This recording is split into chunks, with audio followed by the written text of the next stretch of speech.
À l'intérieur de ces boîtes, il brille d'un éclat doré. Il est très très clair ce nacari.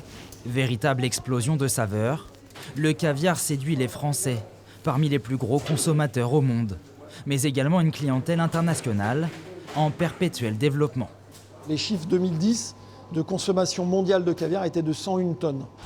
En 2024, on est à 700 tonnes. Donc tu vois, la consommation a considérablement augmenté, y compris en France, où on est passé de 50 à 70 tonnes, mais c'est surtout développé aux États-Unis et en Europe aussi. Un marché sur lequel le caviar de Neuvic est solidement ancré depuis près de 15 ans.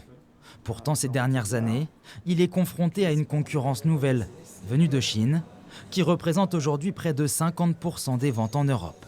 La Chine ne joue pas les mêmes règles du jeu que nous, puisqu'ils nous interdisent d'envoyer du caviar chez eux, et ils nous envoient massivement du caviar, qui par ailleurs est vendu en dessous du prix de revient.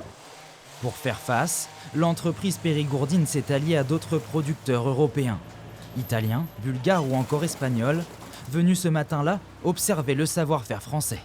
Nous sommes ici pour formation technique, pour améliorer notre process de travail. Femelle. Pour améliorer la productivité, les jeunes esturgeons passent ici sous l'échographe. Nous sommes en train de sexer des poissons de 3 ans, mâles, pour enlever les mâles et femelles. Donc les mâles partiront à l'abattoir, femelles. Et les femelles, nous allons les garder encore 5 ans pour qu'elles commencent à faire du caviar. Un partage de compétences, de savoirs et de produits pour que le caviar français et européen continue de briller sur les plus belles tables du monde entier.